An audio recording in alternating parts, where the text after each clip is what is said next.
민주당 김영남 전 의원 그리고 국민의힘 홍석준 전 의원과 함께하는 두 분의 정치적 만남 추구 정만추 시작합니다. 안녕하세요. 네, 안녕하세요. 훈식이 형, 현지 누나. 이게 언제 나왔죠? 수요일 날 나왔는데 어제 일단락이 됐는데 끝날까요? 안 끝날까요? 계속 국민의힘에서 온고잉 계속 가져가려는 것 같은데 일단 하루 만에 어떤 일이 있었냐면 훈식이 형, 현지 누나라고 얘기했던 김남국 이제 전 비서관이죠. 물러났어요. 사의를 표명했다. 그 수리했다. 뭐 사실상 경질 아니냐 이렇게 얘기도 나오던데 이걸 누구한테 질문을 드릴까요? 또 곤란하라고 민주당한테 물어봐야 되겠다. 잘못했으니까 당연히 잘려야지 이겁니까? 아니면 꼬리 자르기에 억울한 희생양입니까?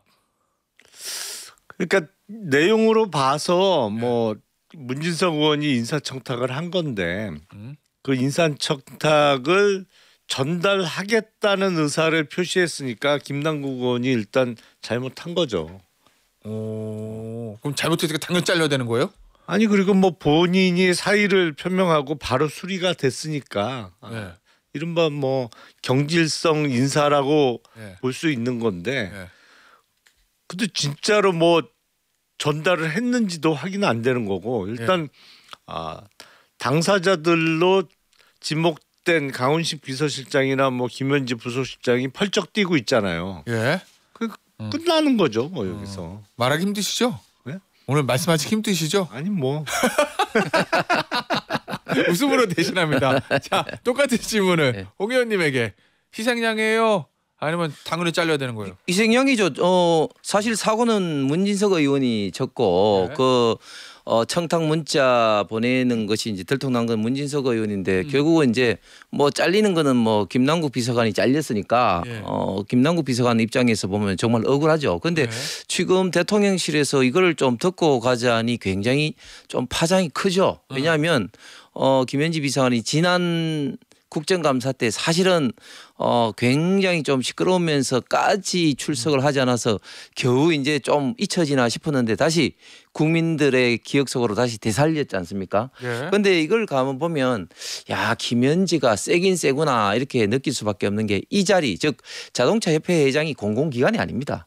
민간기관입니다. 단지 정부의 사업을 일부 하기 때문에 정부의 좀 입김이 좀 들어갈 수 있는 그런 자리인데 저도 뭐 이 내용을 좀 잘 아는데 그런데 이런 어떤 자리에까지 지금 이재명 정권에서 인사를 개입하는 것도 문제지만 예. 결국은 이제 이것은 이제 대통령실이 직접 하기보다는 아마 산자부를 통해서 이제 내려갈 거거든요. 그러면 비서실장이 아니라 이제 김현지 부속실장이 한다. 김현지 부속실장은 뭐 인사에 전혀 관계가 없는데 보통 인사도 아니고 예. 정부 인사도 아니고 예. 민간 인사에까지 김현지 부속실장이 개입할 수 있다. 예. 그러니까 뭐 김현지 부속실장의 인사의 권한을 비롯해서 이 권한이라는 게 뭐 끝을 알 수 없는 그야말로 만사현통이구나 이런 것이 다시 한번 적나라하게 드러났다고 볼 수 있습니다. 의원님, 우리 화면을 좀 보여주실래요? 문자 많이 나왔는데 청탁을 했던 문진석 의원은 처음에 뭐라고 그러냐면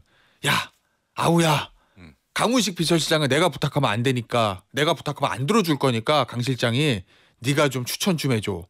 강훈식 실장한테 왜냐면 인사위원장이니까 그렇죠. 비서실장을 그렇게 얘기했어요. 그런데 김남국 의원이 비서관이 뜬금없이 네 형님 훈식이 형 현지 누나한테 전달하겠습니다 이렇게 얘기했거든요. 추천하겠습니다. 뭐 훈식이 형 그렇다 쳐 부탁한 사람이 강훈식 실장한테 해달라고 그랬으니까 여기다 현지 누나를 집어넣은 거예요. 김남국 비서관이. 네. 이거는 김남국 비서관이 대통령실에 있으니까 잘 알잖아요. 요소를 그냥 딱 맥을 제대로 짚은 겁니까? 아니면은 알지도 못하는데 괜히 아는 척했다가 사단 만든 겁니까? 김남국 비서관이 예. 가장 편하게 얘기할 수 있는 상대여서 그랬을 수도 있고. 근데 오늘 조선일보 단독 나온 거 보니까 김현지 실장 나 김남국 난 좀 억울한 측면이 있고 김남국 비서관이랑 형 누나는 사이 아니라고 그러던데. 그런 경우가 가끔 생기더라고요. 보니까 뭐가요? 나는 형이라고 그러다 저쪽은 너나 안 친해. 그렇지. 그러니까 나는 친하다고 주장하는데 상대방은 뭔 소리야? 뭐 본지 몇 년 됐는데 이런 경우가 가끔 생기는 경우가 있더라고요. 그러니까 진실은 모르지 당사자들만 알겠죠. 그러니까 김남국 전 비서관이 인사는 여기를 통해야지 잘 되라고 맥을 딱 짚은 거예요? 아니면 알지도 못하는데 그냥 본인이 헛발질한 거예요? 그게 궁금해요. 저는. 김남국 비서관이 원래 디지털 소통 비서관이잖아요. 예. 그 자리가 그러니까 요새는 뭐 그 레거시 언론 말고도 워낙 매체가 많이 생겼으니까 예. 그런데 흐름을 파악하고 보고하고 뭐 이런 일을 하는 건데 예. 인사와 전혀 상관없는 자리잖아요. 그 자리가 김남국 비서관이 예. 어떻게 돌아가는지 정확하게 알 수가 있을까요? 아 몰라서 그런 거다. 그래서 이제 대통령실에서 부정확한 정보로 이런 논평이 아니 저도 말이 나왔다 과거에 얘기예요? 법무부 근무했지만 예. 인사는 딱 그 인사부서 외에는 절대 몰라요. 어떻게 돌아가는지. 김남국 비서관 아무것도 모른다는. 아니 김남국 그 비서관이 뭐 당연히 뭐 정확하게 찌른 거죠. 무슨 말인가 하면 제가 아까 말씀드렸잖아요. 예. 지금 강원식 비서실장이 인사위원장이지만 강원식 비서실장이 할 수 있는 자리가 여기가 아니에요. 민간 자리이기 때문에 예. 정식으로 인사위원회를 통해서 들어오는 자리가 아닙니다. 아 그렇지 이거는. 예. 예. 그렇기 때문에 강원식 비서실장도 그렇고 다른 사람들도 그렇고 결국은 산업부를 통해서 산업부에서 직간접적인 어떤 개입을 이제 해야 되거든요. 예. 그런데 그러기에는 사실은 이제 강원식 비서실장보다는 김현지 부속실장이 훨씬 더 예. 영향력이 있다고 정확하게 찌른 거죠. 그런데 재미있는 것은 또 문지석 의원 같은 경우는 내 말이라면 또 강원식 비서실장이 말을 안 듣는다는 것은 지금 잠재적인 뭐 충남 뭐 도지사 예. 예비 어떤 경쟁자 아닙니까? 그렇기 때문에 특히 만만한 중앙대 후배인 예. 김남국에게 이야기를 하면서 강원식 비서실장보다는 김현지 라인 쪽으로 이야기를 예. 문지석 의원도 한 것 같습니다. 아니 그러면은 사실은 이거 발생은 문진석 의원이 저 후배한테 어린 후배한테 이거 부탁하고 본인이 하면 안 될 것 같으니까 다른 사람 시킨 거잖아요. 그리고 들키고 그래서 사단을 만든 건데 김남국 비서관은 잘렸어요. 뭐 사직이라고 할게요. 근데 지금 저 문진석 의원은 저 원내수석 부대표 이 자리도 계속 유지하고 있거든요. 당에서는 윤리감찰단 발동할 사안 아니라고 얘기하는 것 같고. 이거 어떻게 해야 되는 거예요, 문진석 의원 같은 경우에? 글쎄, 그러니까 지금 원내 운영 수석 부대표잖아요. 예. 그 당직을 맡고 있는데 그거는 조금 내려놔야 되지 않을까요? 당직은 네. 예, 뭐 의원직까지 하면 그렇지만 당직은 최소한 뭐 그게 좀 형평성에 맞지 않나요? 김남국 비서관 아예 잘렸는데. 거기는 아예 사퇴를 했는데. 예. 지금 이런 어떤 상황을 보면 처음에 그 국감이 시작할 때 김현지 당시 이제 총무인사 비서관 이제 출석을 두고 예. 누가 민주당에서 처음부터 강하게 반대했느냐? 문진석 의원이 처음부터 깃발을 들었어요. 김현지 실장 국감 나오는 거요? 그렇죠.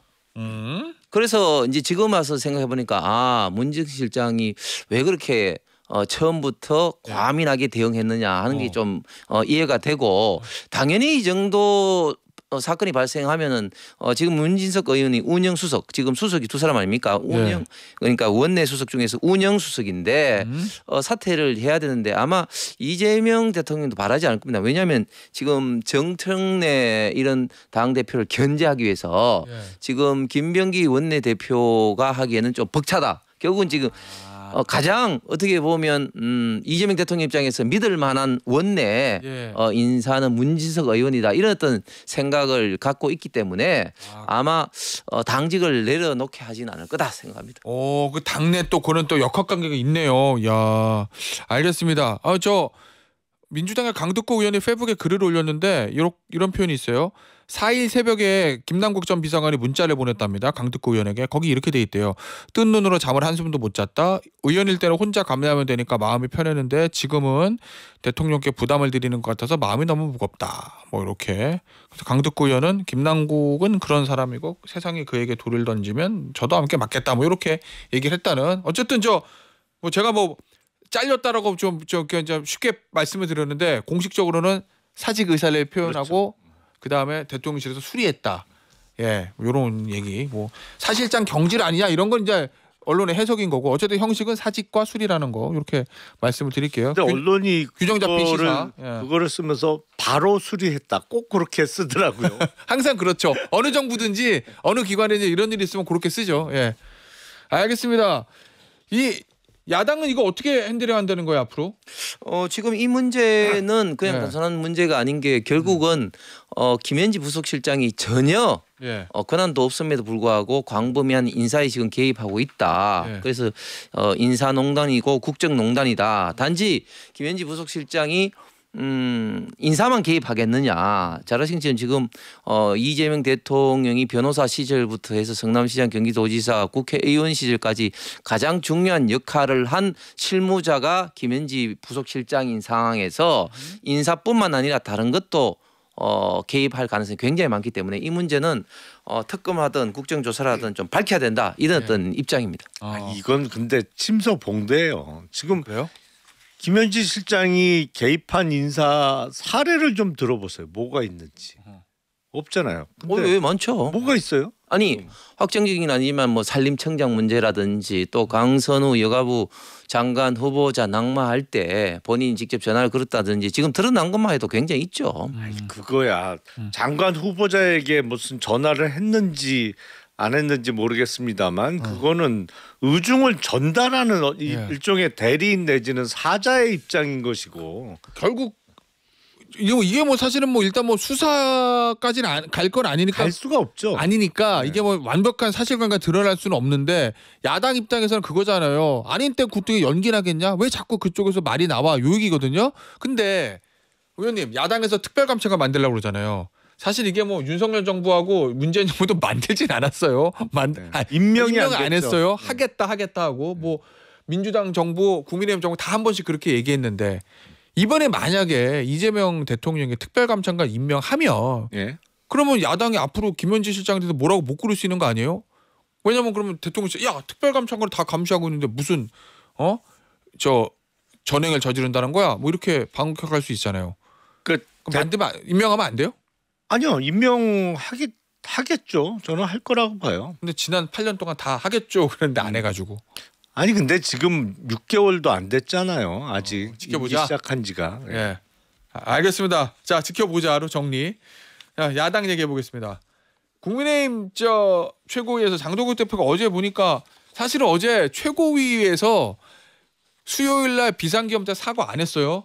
장 대표가 송원석 원내대표는 했는데 근데 어제 최고위가 열려서 두 사람 입에서 이 비상계엄에 대한 사과에 대해서 또 어떤 메시지가 나오나 그게 궁금했는데 뜬금없이 공무원 사찰할 시간이 있으면 쿠팡까지 들어온 중국의 간첩부터 막아라. 간첩 말고는 누구도 불편하지 않은 법을 폐지하는 뭐 북한의 지령대로 공수처가 만들어졌다. 마지막 자유의 보루인 종교 탄압까지 밀어붙이고 있다. 이렇게 어제 계속 이재명 정부의 안보관, 종교 탄압 여기에 대한 맹공을 펼쳤거든요. 이건 어떤 전략에서 나오는 얘기입니까? 지금 대한민국이 굉장히 지금 위태로울 수밖에 없는 게 지금 이재명 정권이 탄생해서 자유민주주의와 그 기본 헌법 질서를 마구마구 파괴하는 어떤 행동, 정책 그리고 대통령의 어떤 발언들이 막 쏟아지고 나온 상황이 있습니까? 정교 분리를 위반한 어떤 종교 재단에 대한 해산을 검토해라. 아니 정교 분리를 규정한 이유는 우리 대한민국은 국교를 인정하지 않기 때문에 광범위한 국민들의 종교의 자유를 인정하는 건데 그 종교의 자유가 결국은 가장 우리 대한민국 국민들에게 중요한 양심의 자유, 종교의 자유 기본권인데 이런 어떤 종교의 자유를 근본적으로 침해하는 이런 어떤 발언들 특히 쿠팡 관련해서는 사실은 이것이 단순한 개별 기업의 저는 문제가 아니라고 봅니다. 왜냐하면 최근에 쿠팡뿐만 아니라 SKT라든지 대규모 이런 어떤 해킹 사태가 지금 나고 있고 또 뭐 군주민수라든지 X계정에 중국에서 대규모로 이런 어떤 글을 쓰고 있는 게 지금 드러났는데 이게 비단 우리 대한민국의 문제가 아니라 전 세계적인 그런 어떤 문제에 대해서 어떤 국가의 어떤 사이버 보안에 대해서 이재명 정권은 너무나 한가하다. 특히 이번 쿠팡 이 문제는 중국 개발자라고 하는데 이런 문제에 대해서는 정부에서 단호하게 범죄자 송환이라든지 이런 걸 해야 되는데 전혀 지금 손을 놓고 있으니까 이런 문제를 강조한 거로 보입니다. 알겠습니다. 이 비상계엄 날 장동국 대표하고 송원석 원내대표 메시가 완전 달랐어요. 예. 이거 국가 배드캅이에요? 아니면 불협화음이에요? 역할 분담을 할 정도로 전략적인 사람들 같지는 않고요.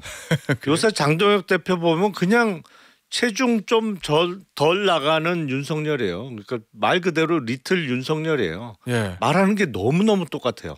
싱크로율 거의 100%에 가까운데. 이번 비상기업 날 나왔던 메시지는 거의 동일한 게. 그렇죠.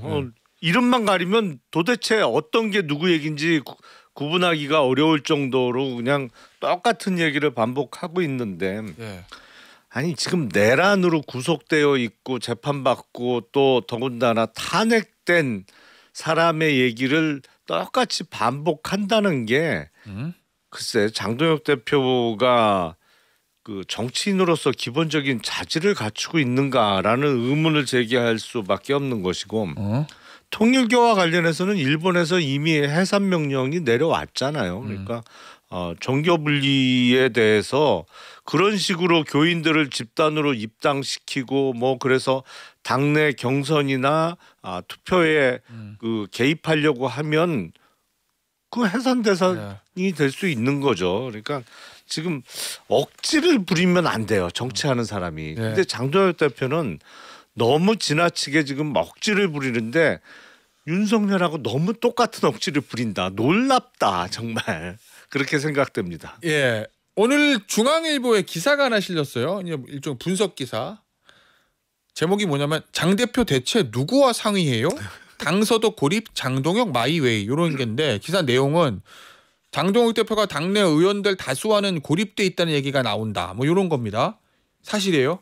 그런 건 아닌 것 같습니다. 왜냐하면 지금 당 지도부가 약간씩은 생각이 다를 수는 있겠지만 뭐 철저하게 당내 구성원들과도 상의를 하지만 전반적인 어떤 뭐 당원들이라든지 이런 어떤 의사를 보고 당 대표가 하는 거겠죠. 그리고 사실 뭐 정치에 있어서는 지지율이 깡패라고 하지 않습니까? 그런데 지금 장동혁 대표 입장에서는 지금 여야를 통틀어서 차기 대권 후보로 거의 모든 여론조사에서 지금 이제 1등을 달리고 있습니다. 그렇기 때문에 그런 어떤 리더십이 지금 이제 국민의힘을 이끌어오고 있고 지금 많은 의원들이 장동혁 대표 체제를 지금 이제 강력하게 지지하면서 장동혁 대표 체제로 지방선거를 잘 이끌어야 된다, 잘 이끌 수 있다 이런 게 다수의 어떤 생각입니다. 정말이에요? 네. 그거는 조금 현실하고 다른 것 같아요. 왜냐하면 그러니까 12.3기업 1년 앞둔 며칠 전부터 뭐 김재섭 의원이나 몇몇 사람이 사과하는 성명을 그 20명 정도 그 참가해서 할 수 있다 뭐 이런 얘기를 했잖아요. 그래서 25명 나왔죠. 근데 그래서 진짜 자기 이름 밝히는 사람 20명 모일까라고 저도 의심을 했는데 실제로는 그거보다 더 모였어요. 예, 25. 그 얘기가 뭐냐면 장동혁 대표가 지금 당의 장악력이 현저히 떨어지고 있다는 거예요. 당 대표는 완전히 윤석열하고 똑같은 얘기를 하고 있는데 국민의힘 현역 의원이 25명이나 당 대표와 완전히 결이 다른 얘기를 그 공개적으로 발표를 한다. 그게 다른 당은 몰라도 국민의힘은 그런 게 잘 안 되는 당이에요. 원래. 네, 원래 안 됨에도 불구하고 25명이나 그런 얘기를 하고 또 권영세 의원이나 이런 사람들은 개별적인 소셜 미디어를 통해서 사과를 했잖아요. 이게 뭐냐면 당대표가 어떤 생각을 갖고 있고 어떤 말을 하는지를 거들떠보지 않는 현역 의원들이 몇십 명이 이미 있다는 얘기예요. 알겠습니다. 하나 홍 의원님한테 이거 질문 드려볼게요. 오늘 중앙일보 기사에 어제 비공개 최고위원회에서 장 대표가 했다는 발언도 실려 있거든요. 이겁니다. 앞으로 유튜브를 적극 활용해야 한다. 갤럽 지지율은 신경 쓰지 않아도 된다. 우리 당 지지율이 더 높게 나오는 여론조사도 있다. 괜찮으시겠어요? 저는 100% 동의하는 게 지금 이제 여론조사 방식이 전화 면접원이 있고 ARS 방식이 있지 않습니까? 그런데 지금 우파 보수에 제가 알고 있는 많은 분들과도 이야기해 보니까 굉장히 전화 면접원에 의한 여론조사 방식이 이게 기록이 되고 녹화가 돼서 자기 어떤 정보가 추적될까 봐 부담을 설하면서 안 받는 분들이 굉장히 많이 있어요. 그래서 전화 면접원에 여론조사 방식하고 ARS 방식 차이가 굉장히 지금 많이 나고 있습니다. 물론 그래서 전화 면접원 조사를 100% 무시 저는 해서는 안 된다고 생각하지만 그러나 여기에 너무 무게 중심을 둬서는 왜곡이 많이 된다고 봅니다. 의원님 총선 때 윤석열 대통령 이러다가 총선 말아드셨는데. 아니 그러니까 지금 저는 여론조사의 방식을 ARS와 전화 면접원 중에 ARS가 그래요? 상대적으로 더 저는 우수하다. 그러나 전화 면접에는 여론조사도 완전히 무시해서는 안 된다고 봅니다. 장동혁 대표가 거짓말은 안 하네 최소한. 아니 윤석열 대통령 했던 얘기랑 거의 비슷한 얘기. 아니 그 전에 황교안 대표 시절에 극우 유튜버들하고 아주 밀접하게 지냈어요. 그때가 시작이야 사실은. 그러다 윤석열까지 이어진 거지 유튜브 관련해서는. 근데 장동혁 대표가 우리가 황교안이다 외쳤잖아요. 진심이네요. 민주당이야말로 뭐 극자 유튜브 그 김어준 뉴스공장이나 김어준이나 매불쇼에 못 나가가지고 민주당 의원들이 다 환장하고 있는 거 아닙니까? 그거하고는 사례가 틀려요. 그거하고는. 그래요? 저는 레거시 미디어를 사랑합니다. 예, 저희는 레거시 미디어니까 최소한의 데스킹이 되어 있는 레거시 미디어. 저는 그걸 좋아해요. 오늘 저 정만추 여기서 마무리하도록 하겠습니다. 홍석준 전 의원, 김영남 전 의원이었습니다. 감사합니다. 감사합니다. 감사합니다.